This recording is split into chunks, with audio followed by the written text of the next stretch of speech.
బెంగళూరు అంతర్జాతీయ విమానాశ్రయంలో భారీగా గంజాయి పట్టుబడింది.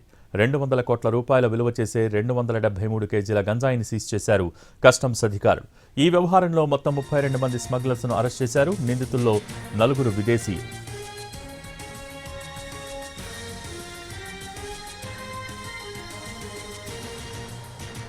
ఈ నెల మొదటి వారంలో 94 కోట్ల రూపాయల విలువ చేసే 94 కేజీల గంజాయిని సీజ్ చేశారు కస్టమ్స్ అధికారులు. బ్యాంకాక్ నుంచి బెంగళూరు వచ్చిన 4 విదేశీయుల వద్ద గంజాయి లభ్యమైంది. ఎనర్జీ డ్రింక్ టిన్స్లో గంజాయిని ప్యాక్ చేశారు. కస్టమ్స్ అధికారులు అనుమానం రాకుండా చాలా జాగ్రత్త పడ్డారు. అయితే ఎయిర్పోర్ట్లో వీరి వ్యవహార శైలిపై అనుమానం రావడంతో అదుపులోకి తీసుకుని ప్రశ్నించడంతో గంజాయి గుట్టు రట్టయింది.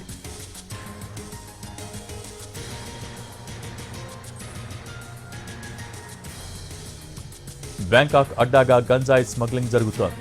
డ్రగ్స్కు బదులు గంజాయిని స్మగ్లింగ్ చేస్తున్నాయి ముఠాలు. కస్టమ్స్ అధికారులకు చిక్కకుండా కొత్త పద్ధతులు అనుసరిస్తున్నారు.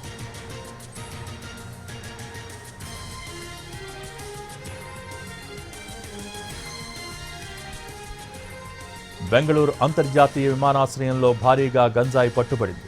200 కోట్ల రూపాయల విలువ చేసే 273 కేజీల గంజాయిని సీజ్ చేశారు కస్టమ్స్ అధికారులు.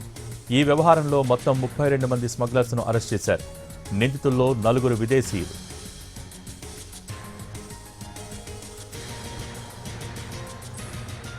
ఈ నెల మొదటి వారంలో 94 కోట్ల రూపాయల విలువ చేసే 94 కేజీల గంజాయిని సీజ్ చేశారు కస్టమ్స్ అధికారులు.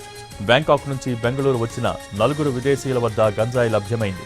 ఎనర్జీ డ్రింక్ టిన్స్లో గంజాయిని ప్యాక్ చేశారు. కస్టమ్స్ అధికారులు అనుమానం రాకుండా చాలా జాగ్రత్త పడ్డారు.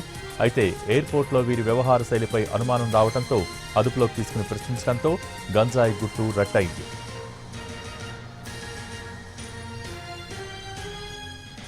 బ్యాంకాక్ అడ్డాగా గంజాయి స్మగ్లింగ్ జరుగుతోంది.